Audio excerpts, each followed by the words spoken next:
I just go through a few hints regarding the probation and promotions, and I try to have a lot of time for your questions, and then hopefully many of the things will come through the questions and the answers.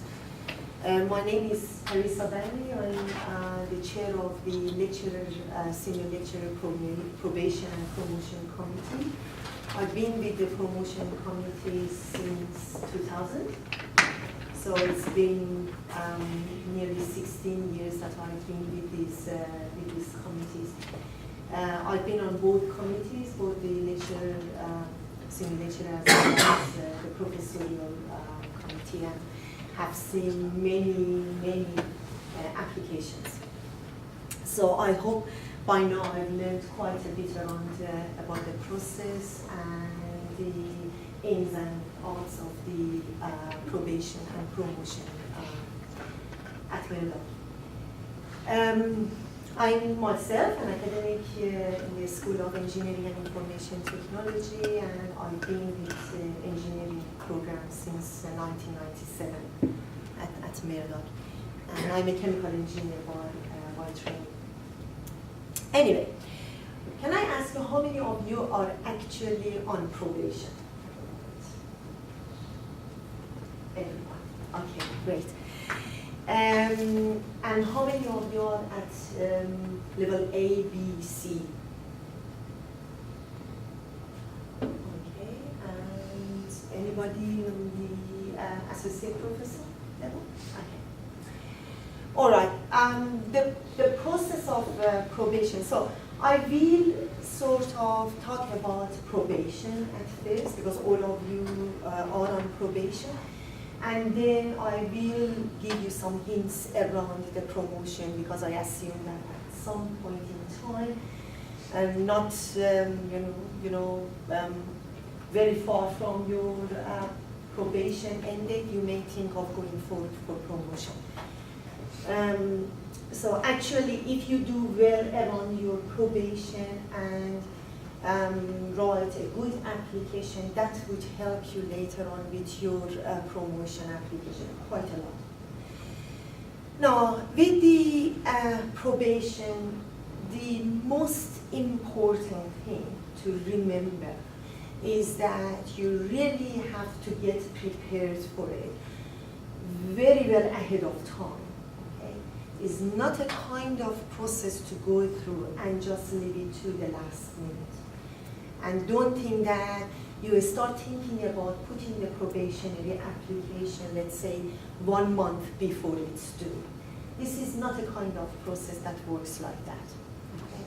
As soon as you are employed and you are on probationary period, you really have to start thinking about, okay, how I'm going to go through this probationary period, and what sort of dialogues you have to enter with your supervisor and line management, the person who would ultimately report on your probationary application.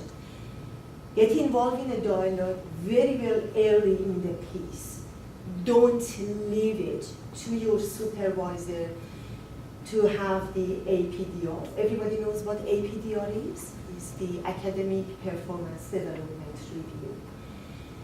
Don't wait for your supervisor to hold an APDR with you. I know this is recorded, but our school deans have very bad record of running the APDRs.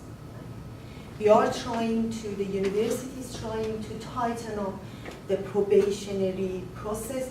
Unfortunately, the APDR part is not tightened. Okay? So realistically, make sure that you take the initiative and actually be on your supervisor back to run the APDRs, because that's the most important piece of feedback you can receive from your supervisor. Is the supervisor who can tell you how you are traveling through your probationary period.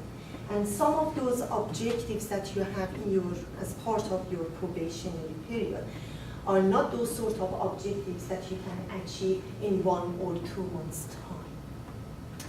Believe me, we receive lots and lots, many probationary applications, and the applicants, if they've been lucky, they had one APDR throughout their probationary periods. Some of them had APDR just before the submission of the application, simply because it's part of the process that they need to have an APDR, and supervisor suddenly remembered, oh my goodness, this staff of mine haven't had any APDRs. So what I suggest to you is that plan ahead of time. That's very important. Have all of you actually seen your probationary objectives? And I assume you've all signed up on that. We've had applications in the past that the staff member hadn't seen the probationary objectives until the staff member was reminded that she or he had to put in the probationary application. We had many of them. So if you haven't seen your probationary objectives, if you haven't signed up on your probationary objectives, please get in touch with your supervisor, the line manager, as soon as possible, and make sure that you are aware of your probationary objectives. And that probationary objectives become part of your APDR process. That's very important, is that you have at least one APDR per year, and you get feedback from your supervisor on those items which you have as part of your probationary objectives. Of course, in APDR, we have SMART objectives, and there could be a raft of other objectives, but it's very important that you actually have your probationary objectives included, and actually you talk to your supervisor through that APDR session about how he or she sees you traveling through your probationary period. And if there are any problems, then if you become aware of those problem points, then you make sure that you have enough time to fix them. Okay? Some of the probationary objectives are, I can tell you, are quite ambitious.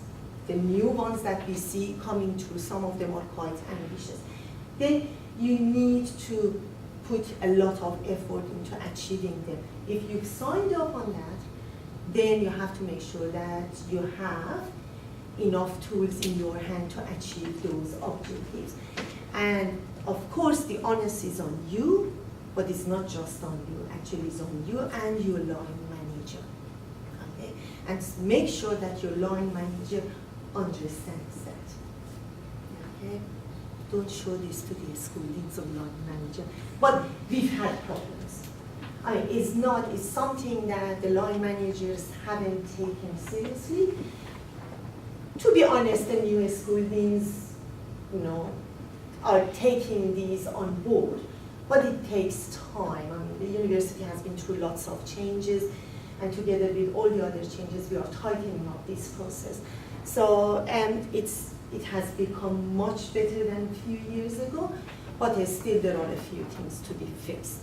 So make sure that, one, you are aware of your probationary objectives. Two, you have a plan, and you plan ahead of time to achieve those objectives. Three, you enter a dialogue with your supervisor, your line manager, who would report on your probationary application, and you enter that dialogue very much early in the piece. Okay, don't wait for 3 years and then start talking about your probationary application with your line manager. Now, if you are new in this whole thing, one of the things, and especially if you are at lower levels, lower academic levels, one of the most important things is that please make sure that you pick a mentor. Now, this mentor could be a straight your line manager, or could be a senior colleague in your particular discipline area. It's very important to have such person. Now, it may not be a formal relation, and we don't have a good record in universities usually in terms of mentorship and formal mentorship. It's not just Maryland. Many universities are quite bad at that. But what I suggest is that see if there is a senior colleague who has a very good record in teaching, research, clinical, professional work in your particular discipline. From time to time, have a coffee with this person, have a meeting, and pick up on their brain. Okay? Talk to them about how you think you are progressing, and see what sort of recommendations they have for you. Later on, they can become your collaborators in research or teaching or whatever. They can provide you with peer reviews or references or whatever. So it becomes quite handy if you have such person on board. The school deans or line managers could be this, that person for you. Sometimes they are quite busy, okay, and they may not be able to provide you with, that time. So try to pick another person, a senior colleague, somebody you see that has the respect of other people, has been around, knows about Merdad, and can provide you with that level of mentorship that you're looking for. Talking about probation, and then later on if you're going for promotion, make sure that you familiarize yourself with the process. Okay? When it is that you have to put in your application and what is required in the application from you. That is very important. And then you see that there are evidences that you have to collect, and even write down about your portfolio and research plans and so on that I will talk about in a few seconds. Then you can start actually putting those pieces together. You don't need to wait until 1 month before your application is due, because sometimes putting the application together takes a lot of time. Okay?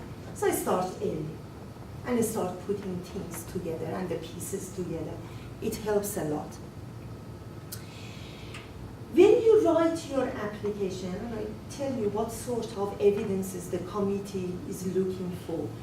When you put the application together, have somebody to read it. Your line manager definitely, when you put the draft together, pass it to your line manager 2 months before it's due. Have their feedback, okay? You don't want any surprises later on. Have somebody else who has had a recent successful application, have that person to read your application and provide honest, frank feedback, okay? If you can grab somebody who's been on promotion or probation committees, not the current members, but somebody who's served on those committees before, those people will be excellent people to actually read through your application. And if the person is familiar with your area of research and teaching and clinical work, that's even better. Okay? So have these sort of people read through your application well ahead of time, 2 months, 3 months before you plan to submit your application and provide feedback. In that case, yeah. So, application itself. All right. Depending on your particular work profile, obviously, the type of information you provide under each category of research, teaching, service, as well as clinical professional work could be different. The type of information you provide could be different, or the level of details you go through could be different. Okay?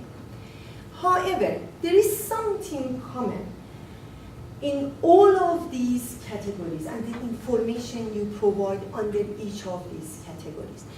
And the points that I've put through is that for all of them, provide a narrative. What Doug provided, and he provided in great detail for teaching, and the narrative and the evidence you have to provide, that applies to each of the categories, the work categories. So under research, under teaching, even under service, or clinical professional work, provide a narrative of what do you actually do? That's the first thing. What do you do? What are your responsibilities on their research, on their service, on their teaching? As a clinical professional person, academic, what do you do? Okay?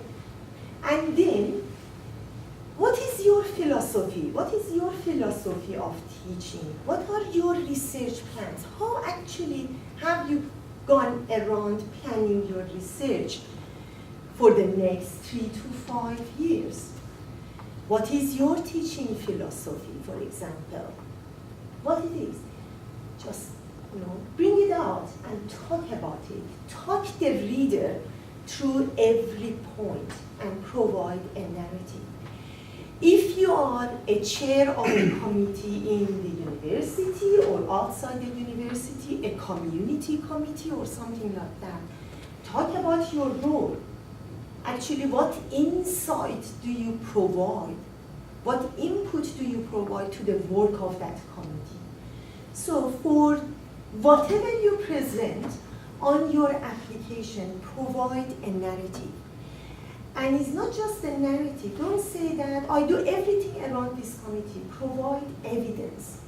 These are my tasks. Through my work on this committee, these are what the committee achieved.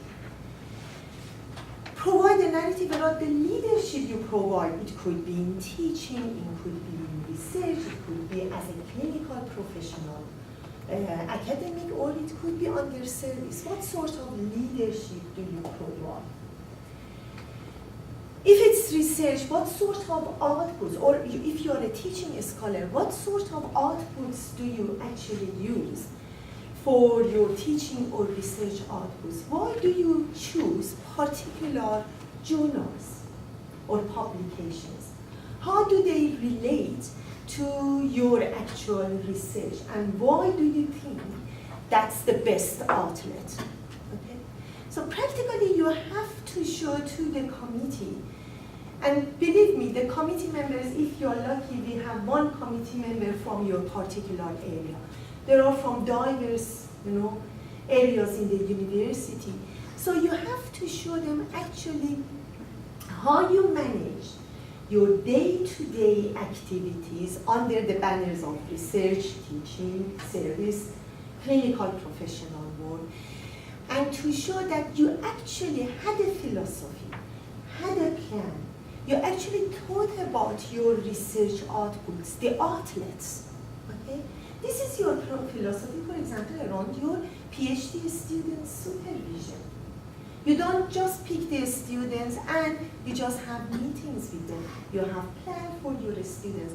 That's how you manage a diverse group of PhD students or master's students or even the undergraduate students in your class.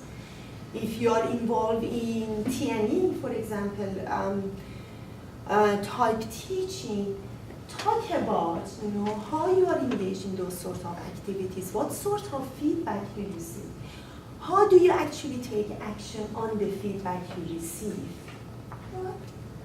and how would you plan your next line of actions?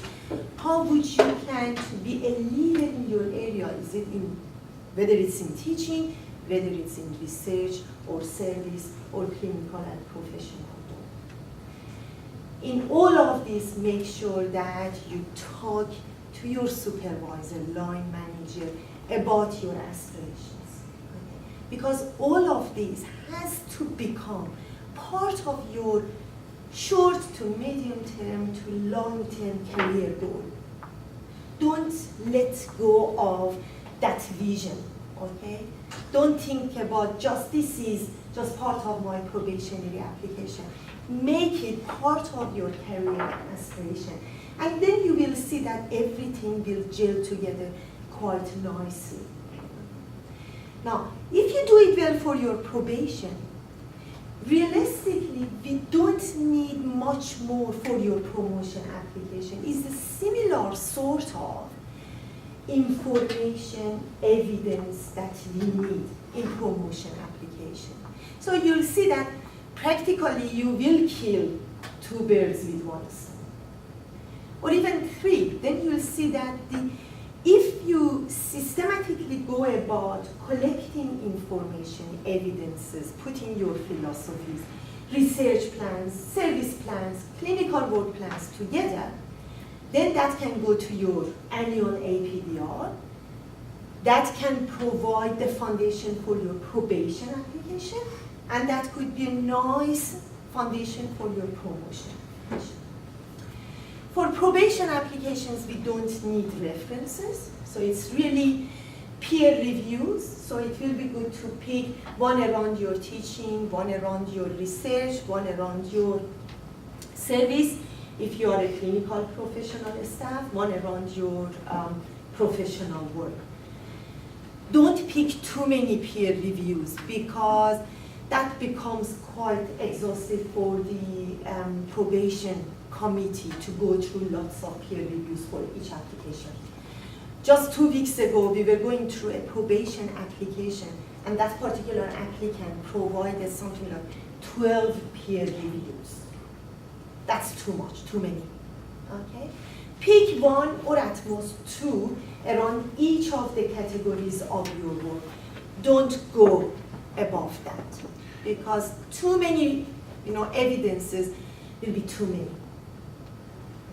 Prissa, sorry, Yeah. on the peer review, I don't just have to limit myself to Murdoch people, do I? So in my application for promotion, I had a colleague who I've worked closely with in research and actually is one of my mentors from another university provide a peer review. Yes. And then also an international scholar as well, providing that kind of evidence. Absolutely. Usually for teaching, you will see that it will be a person who is at Murdoch. Now, could be a tutor working with you, or could be one of your colleagues who collaborates in teaching with you, or it could be a past student, it could be a past PhD student, those sorts of, because the PhD supervision comes under teaching. So it could be that sort of. But for research, yes, of course, one of your main collaborators in research could be from outside Murdoch. By all means, collect the peer review from that person.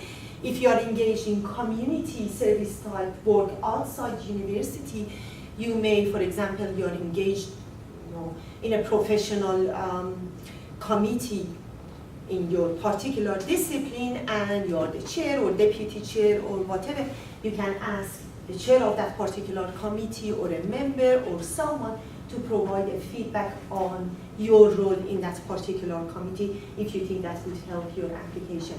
Whatever peer review you collect, make sure that it adds value to your application and it provides extra evidence on what you claim on your application. Don't just ask for a peer review for the sake of filling up your application. The way that you actually put the application together, some people are quite systematic about it. Very concise, to the point. It doesn't need to be too wordy, all right? But some people waffle around it a lot, okay? And those sort of applications, it's very easy for the committee members to get lost. Especially if those committee members are not familiar with your research, with your type of teaching, those sort of things. So that brings me to my previous point that it's very important to have other people read through your application and give feedback, okay? Then they can feedback on how good the application flows from one section to the next and how concise and systematic it has been put together. That's very important. Don't try to waffle too much, please, because that's not going to help you. In terms of, look, for example, if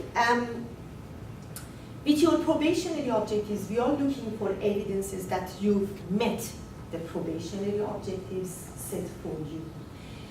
Now, for example, if the probationary objectives has been that you have to have more than 2 journal papers per year, let's say, during your probationary period. And let's say that means that you have to have at least 7, okay, if the probationary period is 6 years. Now, look, I mean, we are all human beings on that committee, believe me. And all those committee members have been through probationary process themselves. Okay? Now, if instead of 7, you have 6 or 5, 2 submitted, you're still awaiting for the response from the journal or whatever, mention that, talk about it, okay? And provide reasons for why you had some delay in this sort of publications.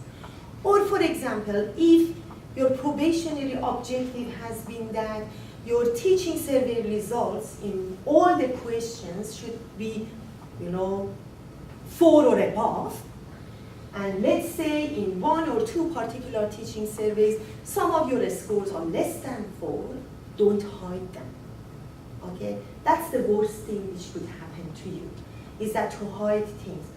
Put them out, all right?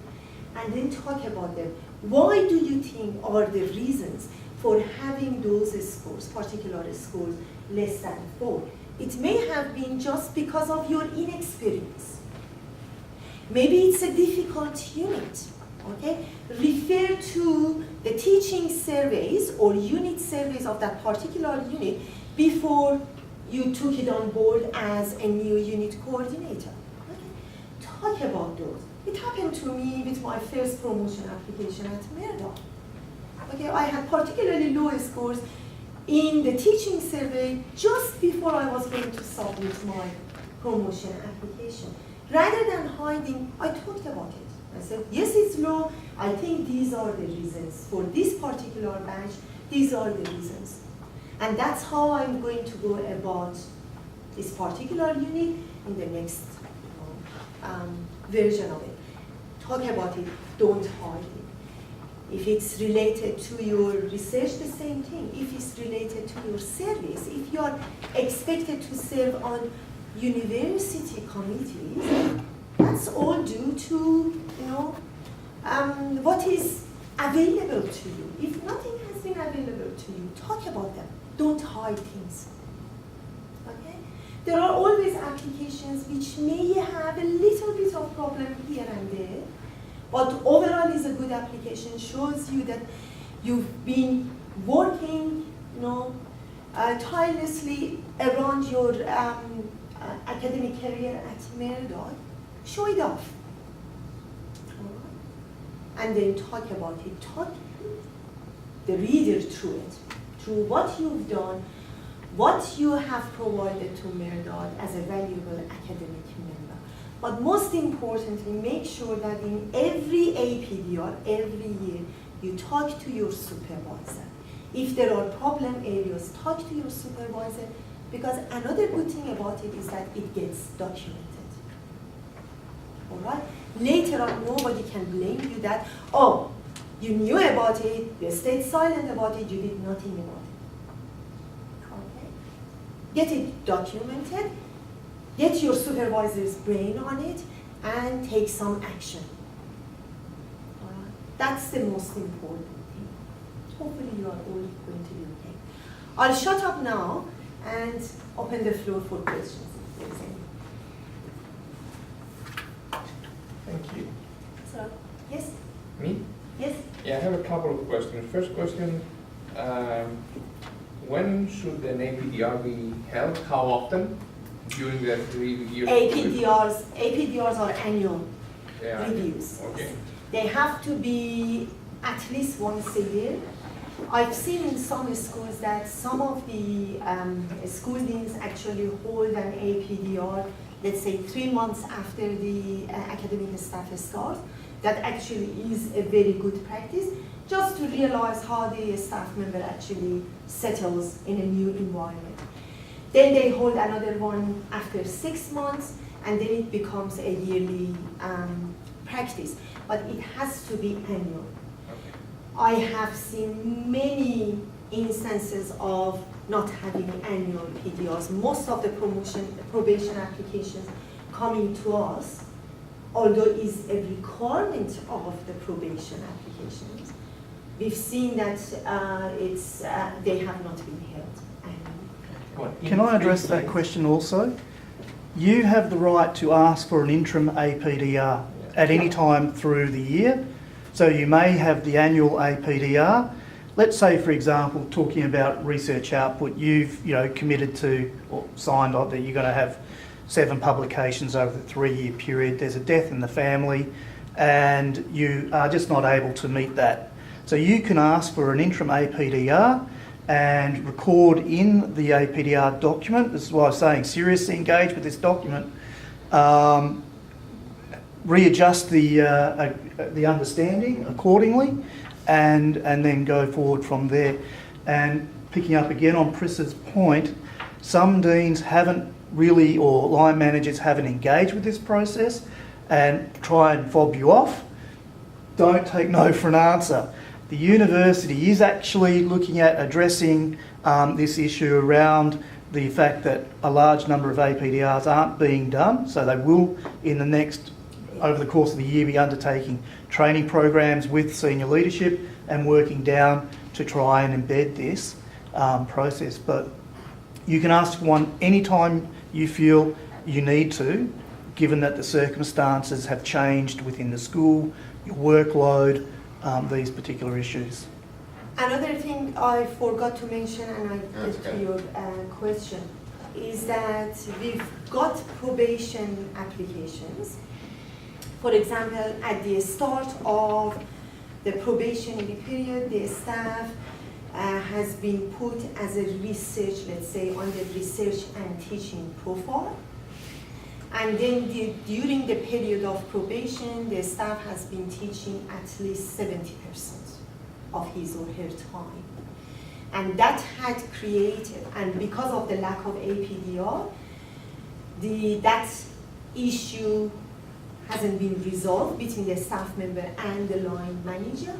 And that created a lot of problem around the probationary objectives, because some of the probationary objectives related to research assumed that the staff would be spending at least 30-40% of his or her time on research, whereas in actual fact it has been an average of 10 to 15%. And those are very difficult cases to deal with. All right. So make sure that, and that's one of the advantages of APDRs, is that you are aware, very well aware of what your actual work profile is, and discuss that with your supervisor or line manager. Don't stay silent on it, okay? Because then it will be very difficult to correct the situation, very difficult. Sorry, you had a question. Yeah, is it possible to change the probationary objectives? It is. And the reason I ask is that, and I'm glad we have teaching people here too, because in the one I signed, meet or exceed school teaching evaluation marks or whatever. And in my school, I only know this from other colleagues, say you have to have that changed because our school is much higher than the university average. Mm-hmm. And they said don't get caught at the last minute with someone, I'm not sure if there's any conspiracy against me or whatever, I don't think there is, but saying, well look, you didn't make it, Yeah. because other colleagues, and it seems very uneven, other colleagues said, no, mine was the university average. Yeah. It was no problem. I You think- have to have that change. Are you from arts by any Yeah. chance? Yeah, okay. I was helping a colleague And over to be honest, there. it worries me that, Yeah.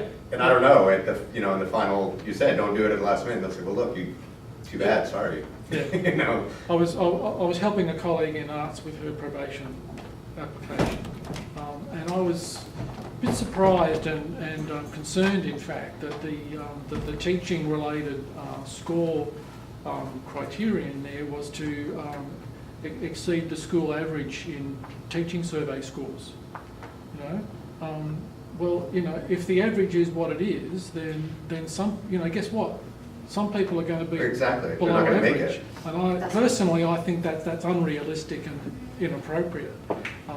And although it's a difficult position, being the person on probation, I would really want to question whether that's Yeah. And generic, Sorry, just quickly, I talked to my departmental chair And she said, oh, I read your, so I only was here one full semester, this is the second semester.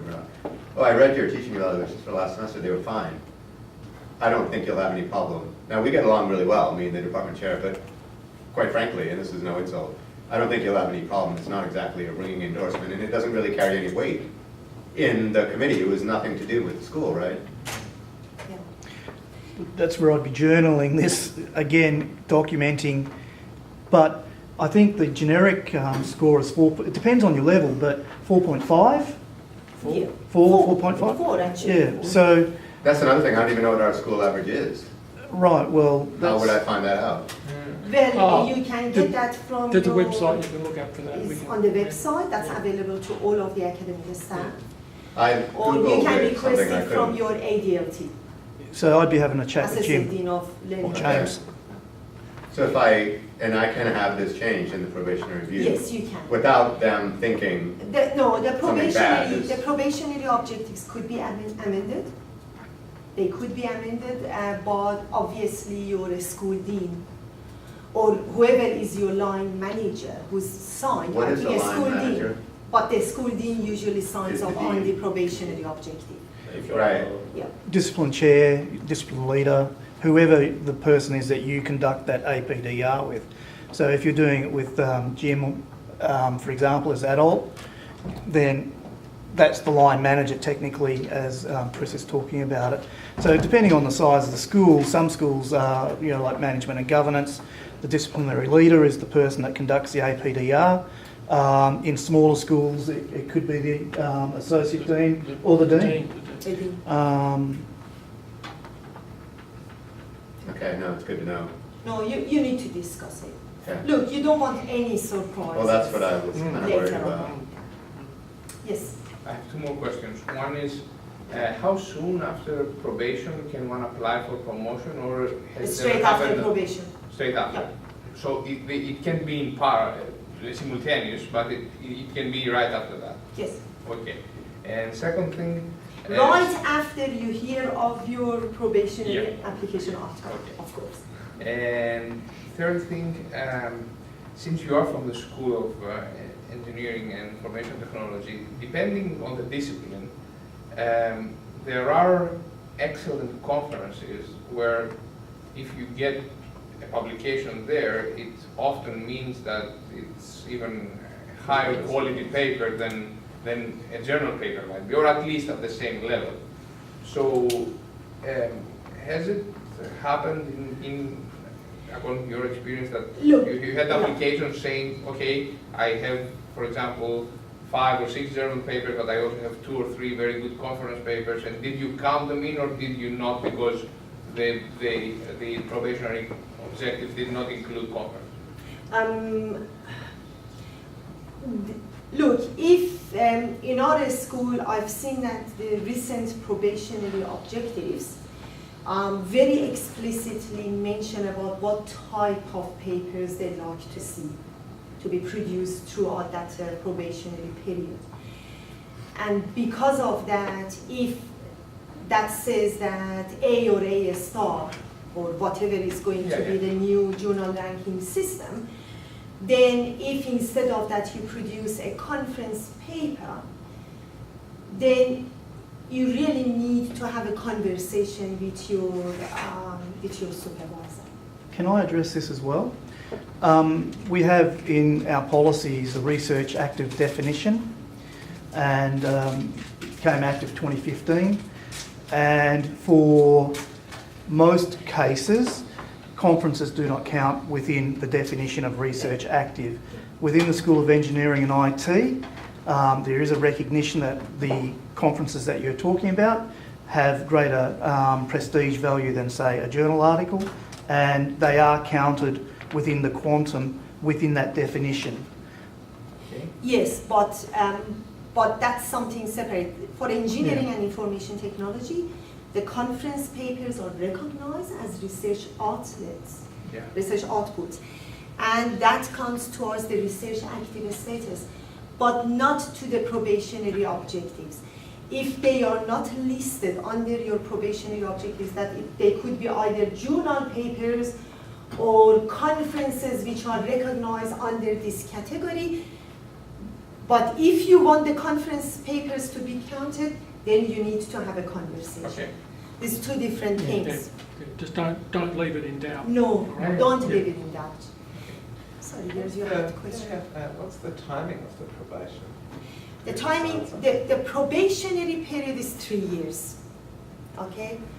Since your first date at Murdoch, the application is usually requested 3 months prior to the end of probationary period. The reason being that once the committee, not the committee, actually the executive officer of the committee receives the application, then we have to wait for the school dean report, or the line manager, usually is not line manager, it's actually the school dean report. Sometimes the school dean report comes 1 month after the application is provided. Depending on the nature of that report, sometimes the applicant wants to provide a response to that report, and that's usually another week or 10 days on top of that. And then it goes to the next meeting of the Probation and Promotion Committee, which is not always immediately after all of that information is put together. So we are giving it a 3-month window so that all the information is collected and there is a meeting and it has been discussed. Many cases the committee actually requests for extra information. So don't panic if you put your probation application and you're requested for extra information. That doesn't mean that you are going to lose your tenure.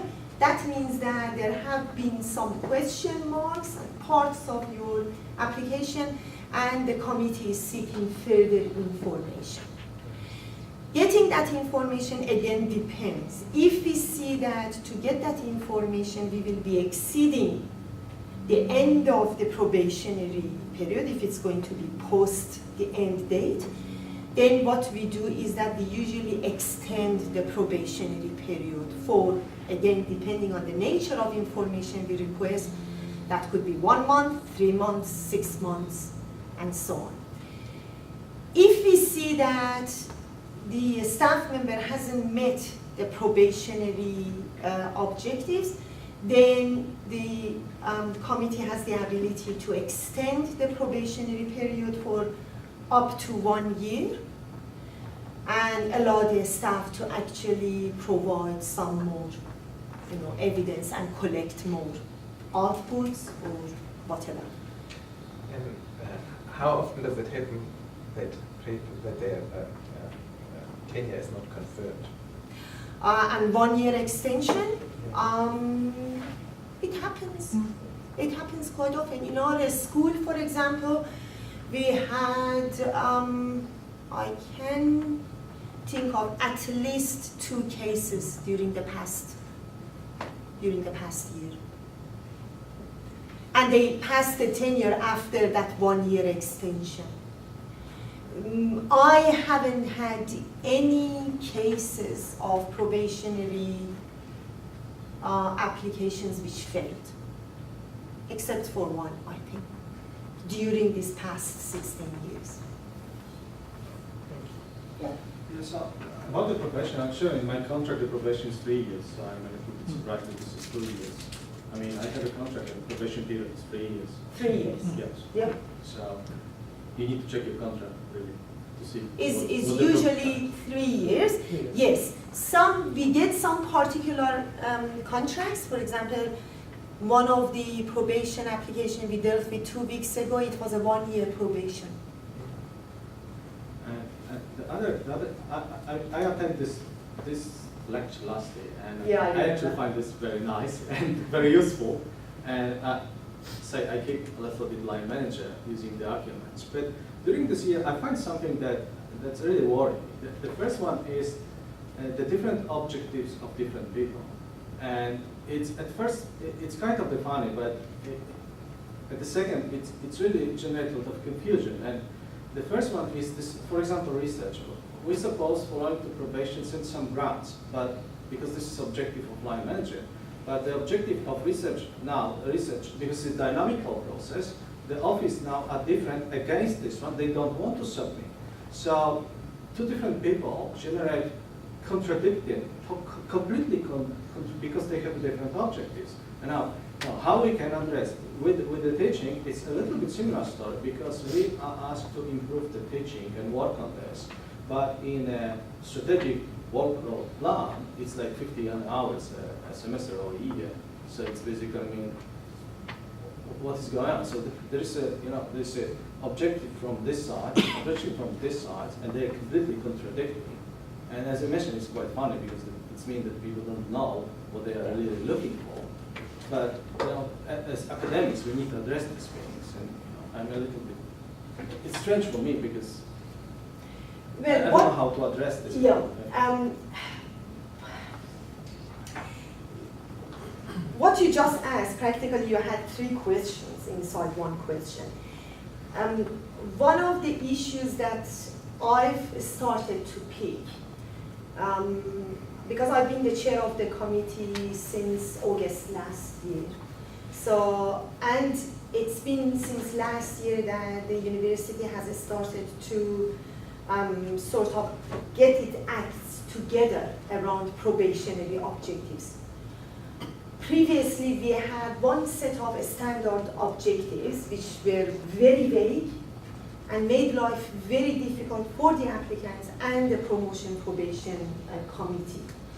So it's good that it's tightened up now, and actually the school deans, line managers, together with HR, people and culture, actually are working together to make sure that the set of objectives put together actually makes sense, they are achievable, and they are as clear as possible. Still, the problem that we have is that then we see that there are differences in the level of strictness on the probationary objectives put for the staff members across university at the same academic level. So if I look at a research and teaching staff in engineering, let's say, and compare this person to somebody in psychology, let's say, they are different. Okay. Now, part of this difference comes from the fact that the disciplines are different, and because of that, the nature of, especially research, is quite different between those disciplines. So we can't expect that, 2 lecturers, one in engineering and one in psychology, to have exactly similar probationary objectives. So that's one thing. But it would worry me if 2 staff members, both at lecturer or senior lecturer level, have different probationary objectives. Okay. That will be quite a bit of worry.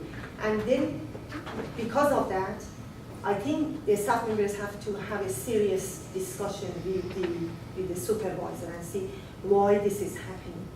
All right. So that's one thing. We have, school deans, I think they are aware of this fact, but they have to make sure that the probationary objectives they put in place is consistent, at least across similar disciplines. Now, with respect to workload, yes, the workload issue is a big issue across university, and not only in this university, everywhere. Okay? And it's very difficult to come up with a workload system which everybody likes and is happy. There is always somebody who is not happy about workload. It's either the management or the staff from different disciplines.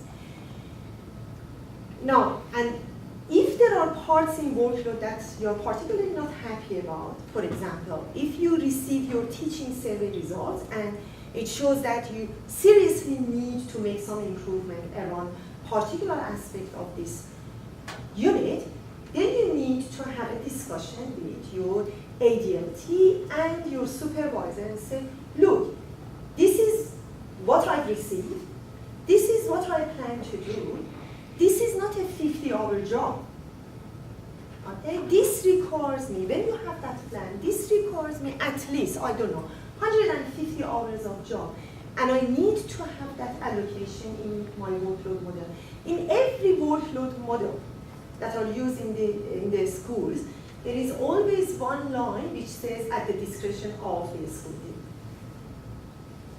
And that's for this sort of purposes, is that you need to have that conversation. And that leads me to the point that have conversations with your supervisors.